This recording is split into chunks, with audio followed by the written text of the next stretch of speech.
One of the easiest true things in the world to say right now is that President Trump lies a lot. Yes, you might say, so what? If he says one thing and a reasonable grown-up says the opposite, we could just say always believe the grown-up and move on. But that ignores the increasingly pervasive impact that Trump's lies, alongside his willingness to use the power of the United States to bully the rest of the world, is having on how we understand the world and how much we can trust what we hear about it from participants. So let's look at this with reference to recent events with China and trade, India and Pakistan, and Britain and Canada. First, we have had a major breakthrough in the United States and China trade discussions, contrary to what the likes of me were saying 2 days ago, apparently. Let me remind you, just 2 days ago I did a video saying that in the US-China discussions in Geneva, the US would have various items on their agenda for discussion, but the Chinese pitch would likely be pretty straightforward. This is what I said about it. The Chinese side will likely say, remove your tariffs. We will then remove ours, and then we can talk about all this other stuff. Then Trump announced that a big deal was brewing. Many things discussed, much agreed to, a total reset negotiated in a friendly but constructive manner, great progress made. Then the initial story came out. The US said substantial progress had been made in trade talks with China. Trade Representative Jamieson Greer said that some form of a deal had been reached that addressed the Trump administration's national security concerns about China's trade practices. Sounds highly substantial. More details to follow on Monday, they said. So, yes, very interesting, and somewhat embarrassing for me, I thought, since it sounded like I must have called that completely wrong. And then we got the substance. And it read exactly like that Chinese agenda that I described had basically just been agreed to in full by the Americans. The US reduces its tariffs pretty much down to where they started before April the 2nd. China then also reduces its own. And then they will subsequently go on to talk. So this deal, it's obviously not a deal as such, is simply that the US stops unilaterally inflicted pain on both sides, and in return they agree to talk about substantive issues of mutual concern. It's an outcome that I would suggest that President Trump could almost certainly have achieved by simply phoning President Xi and saying, now that I've been elected president, I'd like us to open a constructive and mutually beneficial trade dialogue. I imagine in that scenario Xi would have said yes, and the process would have started, with a measure of goodwill that the current process is incapable now of attaining. And the biggest lie to the American people will be that Trump's approach to this, bullying and alienating at the start, was essential to helping to achieve whatever eventually comes out the other end. The art of the deal. The art of the deal. A phrase which is quickly gaining currency as one of the most meaningless counterproductive slogans of our time, disconnected as it is from anything resembling actual deal making. So look, so far, you could say, so much business as usual. I mean, business as usual in this bizarro world where we've accepted that routine presidential lying is part of daily life. But let's look further at how Trump's approach is not just setting up his lies against other people who are mostly telling the truth, but how this reality forces everyone else to lie as well, to the degree where we can't easily tell what's actually going on. So, India and Pakistan have had a moment of conflict over Kashmir. Not the first time that's happened. It's a longer-lasting and apparently intractable point of tension. So an attack by terrorists against the India-controlled part of Kashmir was met with attacks by India against what they held to be terrorist bases in Pakistan-controlled Kashmir, and then it escalated into tit-for-tat retaliations. It focuses the mind of the outside world so much because of the fact, as you've doubtless heard referred to numerous times in the last few days, they are both nuclear powers. Now, ultimately, it was unlikely this flare-up was going to simply escalate out of control, because while both sides were clear they weren't going to be seen to back down, neither actually was engaged on an invasion, neither of them wanted to end up in a nuclear war, neither of them had anything to win and lots to lose. Unlike the current major conflict areas with Ukraine and with Gaza, this should have been a relatively easy one to wind back down again. You just had to find a face-saving formula. Where could you find such a formula? Well, initially you'd have said, not in America, because J.D. Vance's initial comments on the crisis were, this is absolutely nothing to do with us. And there's no doubt that attitude is one that we would certainly associate with this administration. It has the ring of authenticity as to their attitude. But now we have a ceasefire, and lo and behold, Donald Trump and his administration are taking the credit for it. J.D. Vance was on the hotline to Modi. Marco Rubio had been talking to Pakistan, and they'd been working the phones all night. Well, look, I'm keen to give credit where credit is due. But it's really quite hard to know whether credit really is due here because of all the lying. For one thing, we've seen Trump take credit for everything good, while of course blaming Joe Biden and anyone else he dislikes for everything bad. So we can't just take his word for it. In this case, India has pointedly not said that America had anything to do with the ceasefire. As far as India is concerned, they spoke directly to Pakistan. Nobody's intervention was required. Thank you very much. Narendra Modi, of course, is the confident and somewhat authoritarian leader of the emerging third great power, the counterbalance in many minds to the power of China.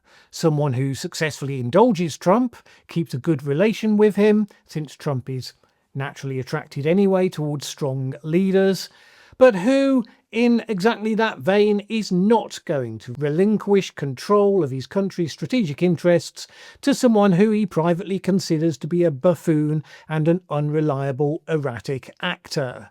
Because that is how Trump is seen by everyone on the world geopolitical stage. I mean, that's not news to anyone, is it? So, okay, does that mean that we assume that America had nothing to do with the ceasefire? Well, then you have Pakistan, on the other hand, which has indeed credited President Trump and America for playing a key part. So one side does, one side doesn't. If we want to understand what's happening in the world, what are we going to make of that sort of disparity when it comes along? This is where the challenge comes in. So, does Pakistan have a motive to seek to curry favour with the United States and to flatter the ego-in-chief? Well, they surely do, since Trump slapped 29% tariffs on Pakistan on April the 2nd. While that has been suspended, it's due to come back in a couple of months. So it doesn't cost Pakistan anything to give Trump what he wants in this situation. What he wants, of course, is a Nobel Peace Prize. Well, okay, they can't give him that, but by giving him credit for a ceasefire, that is something that certainly helps, and it is in any case something he will value highly. This fits with how every foreign leader we now see meeting with Trump. Flattery and lying is seen worldwide as the entrance fee to having any sort of constructive engagement with the administration. So take Britain's Keir Starmer, a man who certainly despises Trump privately, and many of whose cabinet, including his foreign secretary, had expressed such sentiments publicly before they were elected. Starmer praised Trump for, quote, changing the conversation on Ukraine, and said he had created a moment of tremendous opportunity for peace, which isn't remotely the British view of Trump's impact on Ukraine, which has been to basically give way to whatever Putin wants. He went on to acknowledge Trump's leadership, described him as a true friend, and expressed gratitude for their famously good rapport. With all of that done, he was able to go on and have a sensible meeting. It was an approach that was described after the event as precision-guided diplomacy, which is a very nice way of saying lying, but the point is, yes, all the world's leaders are getting the message that to deal with this president, flattering lies are the entry point. So again, let's take Mark Carney, the Canadian Prime Minister, another leader who was widely credited to have handled his meeting with Trump with considerable skill, given Trump's attacks on his country. He described Trump as a transformational president with a relentless focus on the American worker, securing your borders, ending the scourge of fentanyl and other opioids, and securing the world. He said Trump had revitalized international security, revitalized NATO, and he thanks him for his leadership. Now, some of it accords with Trump's political positioning, but not really his actions, because nobody really thought the action against Canada had anything to do with fentanyl, for instance. It was just the excuse. Some of it is hilariously opposite to reality. Rather than revitalising NATO, he traumatised it into realising that basically any expectation that America would actually meet its treaty obligations were incredible. But he said all the stuff, and he got what he needed, a productive meeting. So, knowing that, we can neither trust, nor should we simply discard Pakistan's contention that Trump was to be credited with the ceasefire.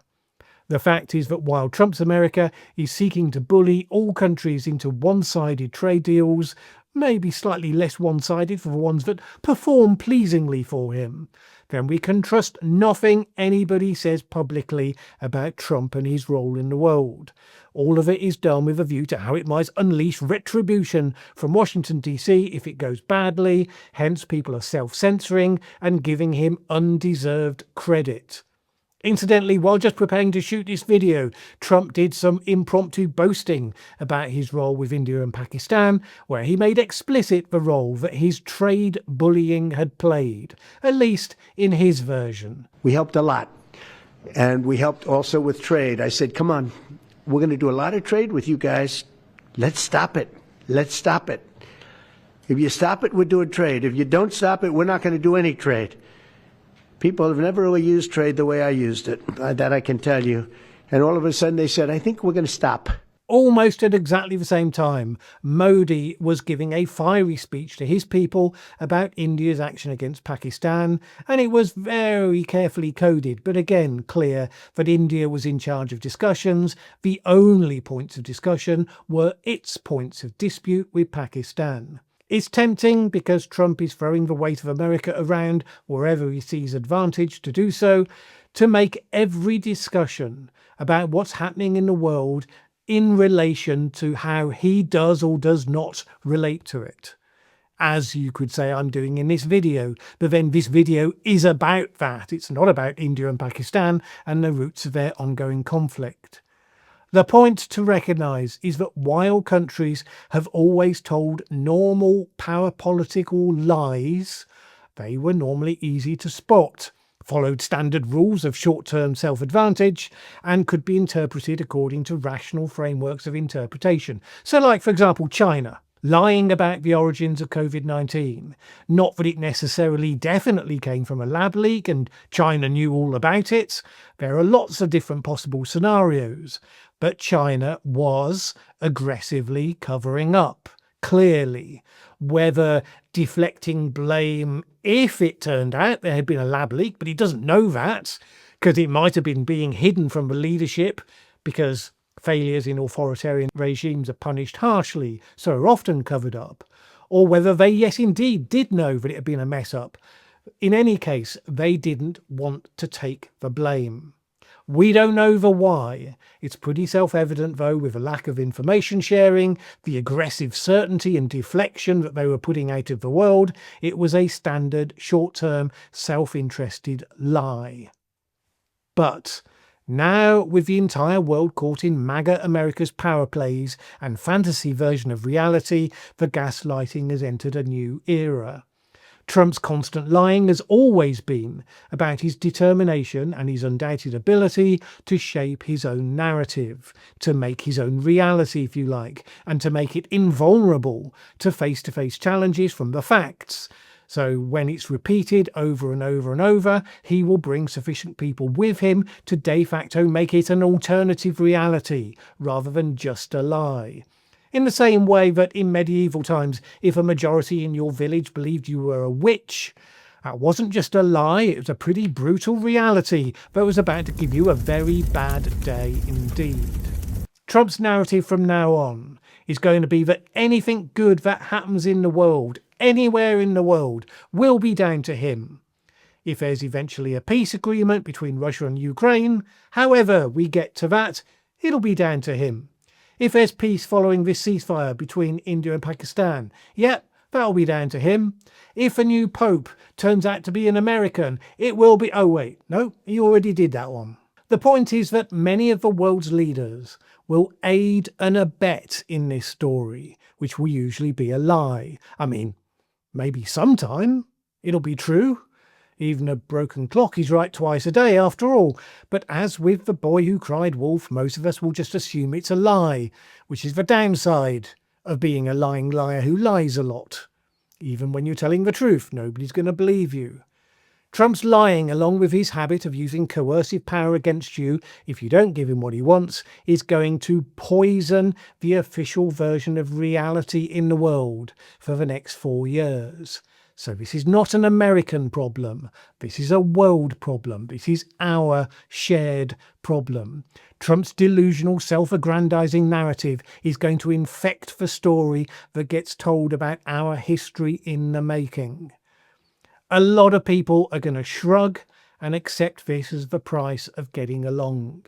I would encourage all of us to aim a little higher than that in seeking to understand what is really true in the world. Because yes, truth is still a thing that matters.